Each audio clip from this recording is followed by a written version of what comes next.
मुझे ये बताएगा फारूक साहब, ये जो अवाम को कहा जाता है कि जी यहाँ से भी ठीक हो रहा है, वहाँ से भी ठीक हो रहा है, बड़ी टेक्निकल बातें भी की जाती हैं, लेकिन अवाम को तो कोई उस तरह से रिलीफ नहीं मिलता। अगले आने वाले साल यकीनन हुकूमत के लिए बड़े अहम हैं जी, अगला इलेक्शन भी उन्होंने लड़ना है, तो आप क्या समझते हैं कि कोई रिलीफ देने की कोई कोशिश की जाएगी इनकी तरफ से, चाहे अपने फ़ायदे के लिए की जाए कि हमने अगला इलेक्शन लड़ना है, तो मईशत को आप मज़ीद वर्स होता देख रहे हैं या फिर कुछ बेहतरी हो सकती है आवाम के लिए, कुछ ही खबर है? देखिए, मैं कन्विंस्ड हूँ कि वज़ीर आज़म साहब चाहेंगे कि अवाम को रिलीफ दी जाए, उनके ऊपर जो मजमूई बोझ इतनी तेज़ी से बढ़ रहे हैं उसको किसी तरीके से कम किया जाए। लेकिन अगले कुछ फैसला साजी के हवाले से हुकूमत के लिए निहायत ही मुश्किल साबित होंगे और उसकी वजह ये है कि हुकूमत रिलीफ देना चाहती है, इलेक्शन की तैयारी करना चाहती है, लेकिन साथ ही साथ IMF के पैकेज IMF प्रोग्राम के अंदर गए बगैर पाकिस्तान का गुजारा नहीं है। हमारा जो तिजारती खसारा है वो 40 अरब रुपए 40 अरब डॉलर पहुंच रहा है। ठीक है। हमें तकरीबन 30 अरब डॉलर की फाइनेंसिंग रिक्वायर्ड है, तो बड़ा मुश्किल होगा हुकूमत के लिए कि IMF के पैकेज का हिस्सा भी बन जाए और साथ ही साथ किसी किस्म की रिलीफ भी प्रोवाइड। मईशत की हकीकत तो आपने इकोनॉमिस्ट का वो चार्ट बता दी कि दुनिया में जो 40 या 45 मुल्कों में इकोनॉमिस्ट ने सर्वे किया, उसमें हम चौथे नंबर पे आ रहे हैं। अगर आप देखिए कि साउथ एशिया में जो हमारे नेबरिंग ममालिक हैं, हमारे हमसाया ममालिक हैं, उसमें पाकिस्तान नंबर 1 पे आ रहा है। मालदीव तकरीबन 1% पे बैठा है, इंडिया का आपने बताया 4.3%, इसी तरह श्रीलंका, बांग्लादेश, पाकिस्तान तकरीबन 9%। तो साउथ एशिया में हम नंबर 1 पे आ रहे हैं और 45 मुल्कों का जो जिक्र है वो आपने हमें बता दिया। अब इसकी वजूहात क्या है? देखिए, ये तो इस ज़मीनी हकीकत से इनकार तो किया नहीं जा सकता। जो फोकस करना होगा कि इसकी वजह क्या है, पाकिस्तान में महंगाई की शरह इतनी ज़्यादा क्यों है? देखिए, एक तो इसकी वजह ये आ रही है सामने कि जिस रफ्तार से, जिस तेज़ी से हमारा रुपया गिर रहा है, जितनी इम्पोर्ट्स हम कर रहे हैं, खास तौर पे खाने पीने के आइटम्स के हवाले से, तो महंगाई का, फूड इन्फ्लेशन का तो बहुत बड़ी कंट्रीब्यूशन रुपए के गिरने की नतीजे में आ रही है। अब इसमें कोई शक नहीं कि आलमी मंडियों में जो एक बैरल तेल का है वो साल भर पहले $37 का था, वो 80-85 पे चला गया। दुनिया भर में कीमतें बढ़ी हैं, लेकिन जो इम्पैक्ट हुआ है वो पाकिस्तान में बाकी मुल्कों के मुकाबले में बहुत ज्यादा इस वजह से हुआ है कि पिछले 5-6 महीने में हमारा रुपया जो है वो तकरीबन 15% गिर गया है। अगर पिछले 3 साल में आप देखें तो 123 रुपए का डॉलर था अगस्त 2018 में जब PTI की हुकूमत आई थी, और आज हम बात कर रहे हैं 174-75 की, जिसका मतलब है कि तकरीबन 45% गिरावट है रुपए के अंदर।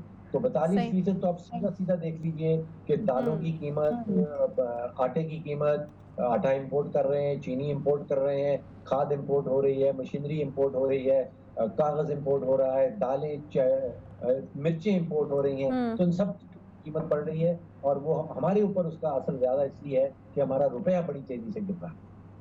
सही, लेकिन फारूक सलीम साहब, गवर्नर स्टेट बैंक रज़ा बाकिर तो इन अ वे इसको एक अच्छी और पॉजिटिव जो चीज़ है वो बयान करते हैं। वो ये कहते हैं कि अगर डॉलर के महंगा होने से किसी को नुकसान हुआ है तो किसी को फ़ायदा भी तो हुआ है। मुझे तो समझ नहीं आ रही कि ये मतलब इतना इमेच्योर बयान, और इसके ऊपर बड़ी तनकीद भी हो रही है। पाकिस्तान की सारी इकॉनमी रेमिटेंसेस पर तो चलती नहीं है, तो गवर्नर स्टेट बैंक से आपके ख्याल में इस तरह के बयान की तवक्को तो मेरा नहीं ख्याल के की जा रही थी। हमारी तरजीहात हैं क्या और होनी क्या चाहिए आपके ख्याल में? देखिए, गवर्नर साहब बड़े ही काबिल प्रोफेशनल हैं और मैं भी ज़ाती तौर पे, जैसे आपने कहा, मुझे इनके जो रिसेंट बयान है उसमें कतई किसी किस्म की कोई मंतक नज़र नहीं आती है। यानी कि वो कहते हैं कि कुछ लोगों का फ़ायदा है, शायद वो 80-90 लाख पाकिस्तानी जो मुल्क से बाहर काम करते हैं, लेकिन वो जो 22 करोड़ पाकिस्तानी पाकिस्तान में रहते हैं, उनका क्या हाल हो गया है। वो अपने बच्चों के लिए आटा नहीं खरीद पा रहे हैं, चीनी नहीं खरीद पा रहे हैं, जिस रफ्तार घी की कीमत बढ़ गई है वो घी पूरा नहीं हो रहा। उनको उन्होंने क्यों निगलेक्ट कर दिया? एक तो ये। दूसरा ये कि हमारे पाकिस्तानी कानून के तहत जो है वो स्टेट बैंक ऑफ पाकिस्तान एक आज़ाद और खुद मुख्तार इदारा है और वो गवर्नर हैं उस आज़ाद और खुद मुख्तार इदारे के। तो मैं समझता हूँ कि ये मुनासिब नहीं है कि वो किसी एक सियासी जमात का माशी बयानिया जो है वो लेके आगे बढ़े। ये PTI का सियासी बयानिया ज़रूर है, लेकिन गवर्नर स्टेट बैंक को वही बयानिया जो है वो अपनाना नहीं चाहिए। सही, बड़ा बड़ा बाइस ये लगा। ठीक है, अच्छा फारूक सलीम साहब, आज इजलास में एक बड़ा अहम फैसला हुआ है। मैं आपसे आपकी राय इसके ऊपर लेना चाहूँगी कि आवाम को टारगेटेड सब्सिडी दी जाएगी, यूटिलिटी स्टोर्स के ऊपर रियायत में चीज़ें दी जाएंगी जी, टारगेटेड करके, यानी टारगेटेड आवाम को, और उसके बाद फिर रिक्शे और मोटरसाइकिल सवारों को पेट्रोल पर भी जो है वो सब्सिडी दी जाएगी।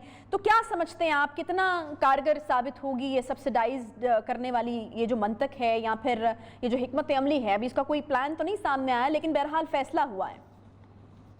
देखिए, ये ना तो कोई हिकमत अमली है, ना ही इसके अंदर किसी किस्म की कोई मंतक है।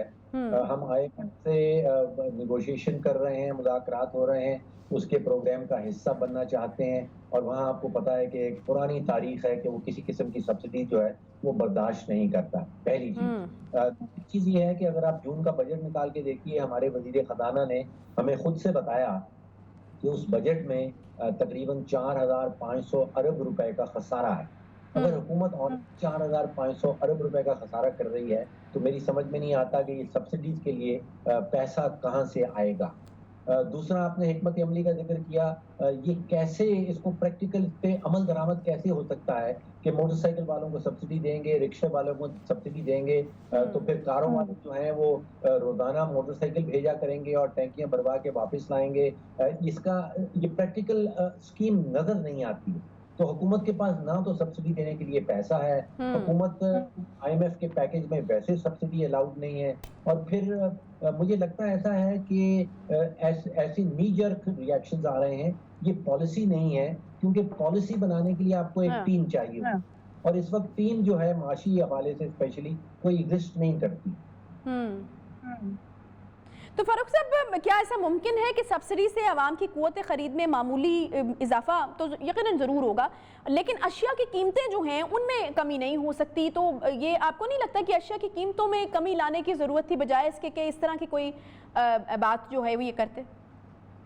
देखिए, जैसे मैंने पहले कहा कि आपको अशिया की कीमतें कम करने के लिए चाहिए पॉलिसी, और पॉलिसी के लिए आपको चाहिए एक टीम। अगर आप नजर दौड़ाएं पिछले 40 महीनों में, पहले 8 महीनों में हमारे पास वजीर खजाना साहब थे असद उमर साहब, 8 महीने वो रहे। उसके बाद हमने एक एडवाइजर लगाए, डॉक्टर हफीज शेख साहब, 20 महीनों के लिए वो एडवाइजर रहे। फिर 3 महीनों के लिए उनको हमने वजीर बनाया। फिर उनका इलेक्शन करवाना था, इलेक्शन में वो हार गए। उसके बाद 1 महीने के लिए हमाद अजहर साहब को हमने वजीर बनाया। फिर 6 महीने के लिए वजीर साहब आए, शौकत तरीन साहब, फिर उनको इलेक्शन जितवाना था। उसके बाद कुछ दिन ऐसे गुजरे जिसमें 22 करोड़ पाकिस्तानियों के पास कोई वजीर खजाना ही नहीं था। फिर एक नोटिफिकेशन आया जिसमें शौकत तरीन साहब को दोबारा से एडवाइजर बनाया गया। तो ये जिस किस्म का माहौल है, खास तौर पे वजारत खजाना के अंदर, उसमें कोई टीम एग्जिस्ट नहीं करती, और अगर टीम एग्जिस्ट नहीं करती तो किसी किस्म की पॉलिसी आपके सामने नहीं आ सकती, और अगर पॉलिसी नहीं आएगी तो फिर किसी किस्म के जर्क रिएक्शन इसको हम कहते हैं वो सामने आ रहे हैं। कभी टाइगर फोर्स की बात की जाती है, कभी रिक्शे और मोटरसाइकिल वालों को सब्सिडी देने की बात की जाती है। ये पॉलिसीज नहीं है, ये नी जर्क रिएक्शंस हैं। ठीक।